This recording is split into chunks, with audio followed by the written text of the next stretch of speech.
dengan pimpinan DPR yang lainnya terkait dengan pergantian atau pengangkatan Panglima TNI yang baru.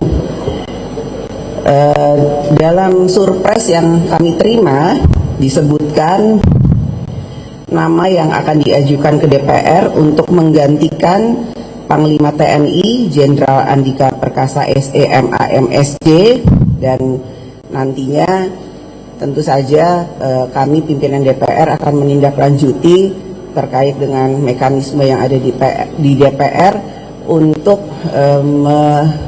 menugaskan komisi terkait atau komisi 1 untuk melaksanakan mekanisme terkait dengan pergantian atau pengangkatan Panglima TNI yang baru, yang mana nantinya Panglima TNI Jenderal Andika Perkasa akan memasuki masa pensiun pada tanggal 21 Desember dan memasuki masa pensiun sebagai TNI pada tanggal 1 Januari 2023. Artinya DPR masih mempunyai waktu yang cukup untuk kemudian melaksanakan semua mekanisme sesuai dengan mekanismenya yang ada di DPR untuk melaksanakan pengangkatan dan pergantian Panglima TNI yang akan datang sesuai dengan undang-undang yang ada dan sesuai dengan mekanisme yang ada, tanpa adapun prosedur atau persyaratan mekanisme yang nantinya akan tidak dilewati. Jadi semuanya alhamdulillah insya Allah akan dilewati semua mekanisme sesuai dengan mekanisme dan perundangan atau undang-undang yang ada. Sesuai dengan pasal 13 ayat 6 Undang-Undang Nomor 34 Tahun 2004 tentang TNI menyatakan bahwa persetujuan DPR terhadap calon Panglima TNI yang dipilih oleh Presiden memang betul disampaikan paling lambat 20 hari tidak termasuk masa reses terhitung sejak permohonan persetujuan calon Panglima TNI diterima oleh DPR. Kami DPR akan memasuki masa reses atau sidang penutupan pada tanggal 15 Desember 2022 yang akan datang. Jadi waktunya untuk bisa memenuhi semua mekanisme dan memenuhi semua prosedur dan sesuai dengan undang-undang yang ada masih cukup untuk dibahas sebagaimana harusnya.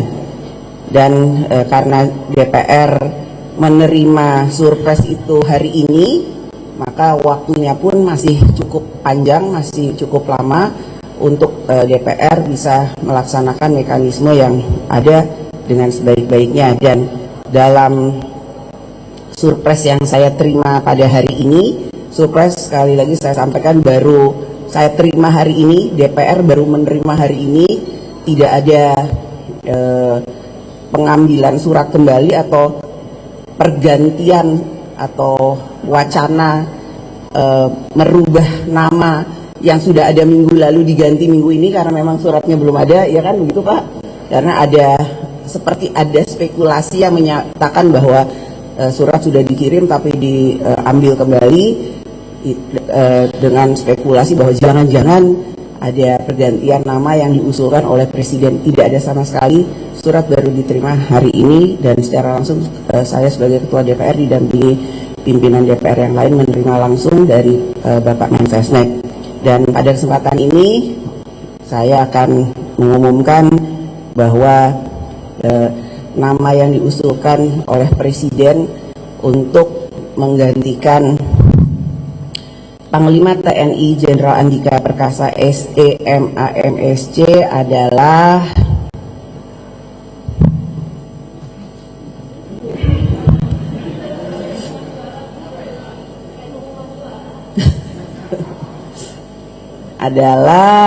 siapa ya? Ini sesuai yang ada di dalam surat loh ya.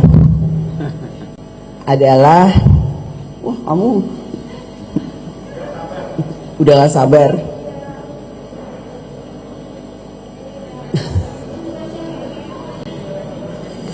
Mau ngirim duluan mereka.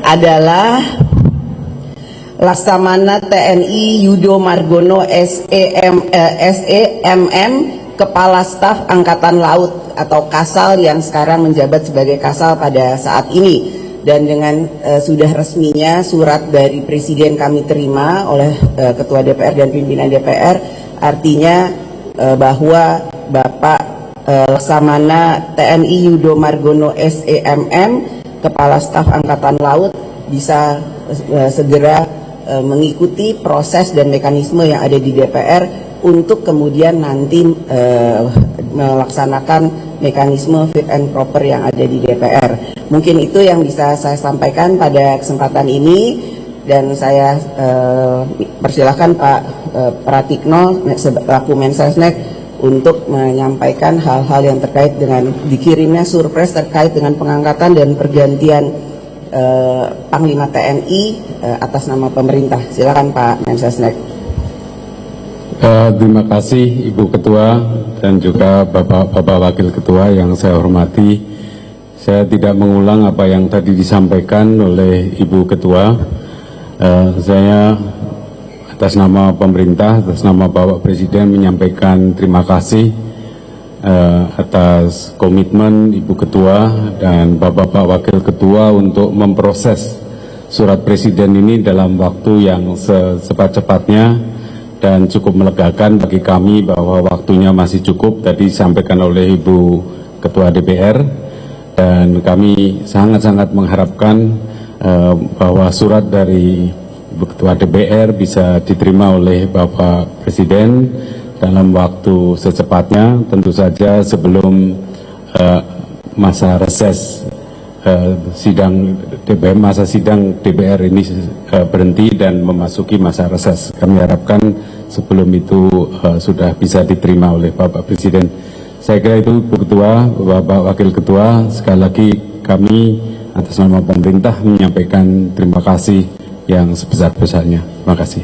Terima kasih. Wassalamualaikum warahmatullahi wabarakatuh. Monggo Pak, foto Pak.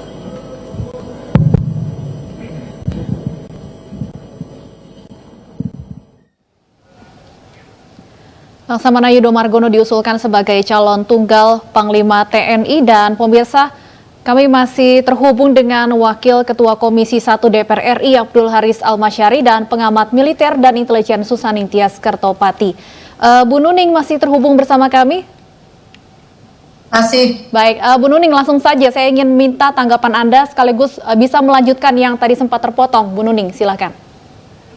Iya, kita harapkan kelak Laksamana TNI Yudo Margono akan menggunakan kemampuannya di dalam manajemen tempur dan punya kekuatan dalam diplomasi militer, sehingga kita sebagai negara juga dihormati dan berkelas dunia. Saya mengharapkan hal itu. Ini memang waktunya sangat sedikit ya. Laksamana Yudo Margono ini menjadi Panglima TNI. Tahun depan juga beliau juga akan pensiun, dan tetapi pesannya tuh jangan lupa memberikan atensi kepada kesejahteraan prajurit, utamanya prajurit yang ada di perbatasan, dan memberikan pendidikan yang baik ya, meningkatkan pendidikan SDM di TNI sehingga betul-betul kelak menjadi satu embrio untuk menjadi tentara yang berkelas dunia. Juga memiliki deterrent strategi di dalam menghadapi berbagai hal, kan beliau angkatan laut, sehingga betul-betul di dalam hal memahami ancaman Laut Cina Selatan, lalu kemudian munculnya AUKUS. Walaupun AUKUS itu tidak melulu akan menjadikan perlombaan senjata, tetapi juga harus hati-hati di dalam hal ini.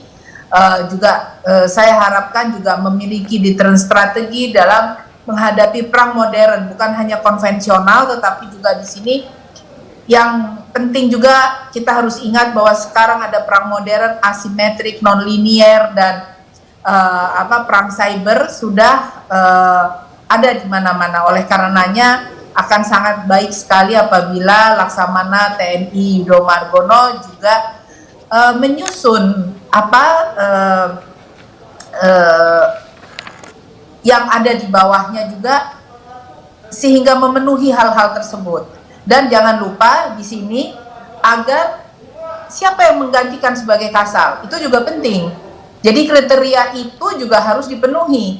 Jangan sampai asal-asalan ya, sembarang bintang 3 ya, tanpa ada memperhatikan pendidikannya, pengalamannya. Karena tadi saya katakan bahwa terkait dengan prestasi ini belum ada standarisasi di dalam penentuan Panglima TNI ataupun Kepala Staf. Oleh karenanya saya sangat berharap Pak Yudo Margono menunjuk juniornya atau yang seangkatan dengan beliau menjadi Kasal dengan syarat dan variabel pengukur seperti apa yang sudah saya sampaikan. Ya, saya ke Pak Haris.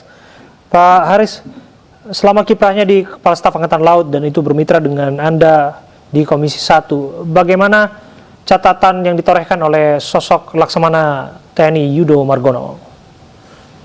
Ya, selama menjadi mitra saya, mitra Komisi 1, Pak Yudo Margono cukup bagus catatannya ya. Dia sebagai Kasal yang relatif tidak banyak tidak banyak hal-hal yang menjadi keributan. Terus kemudian juga